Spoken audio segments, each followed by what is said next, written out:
என் சித்தி பொண்ணு வந்து என் தங்கச்சி அவங்க வந்திருக்கா வீட்டுக்கு. தனியாக அவ கூட விளையாடாமல் ஃபோன் பார்த்துருந்தேன். இப்போ பாய் ஃப்ரெண்ட் என்னடா பண்ணுறான்ட்டு போய் பார்த்தா நீங்களே பாருங்கள்.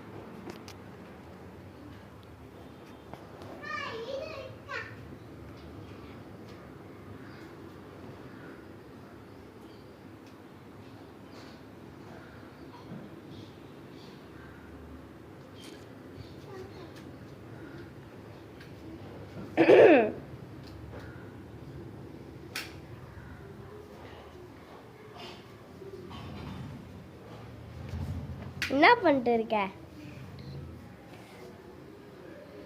யூடியூப்ல போட போறேன். முடியாது. உங்க மம்மி டாடி கிட்ட எல்லார்கிட்ட காட்டிட்டு டெலிட் பண்ண வாய்ப்பு இல்லை. தீக்ஷா வீடியோ டெலிட் பண்ணலாமா வேணாமா? போடி நீ. வேணாமா? ஆ போடி. வேணாம்.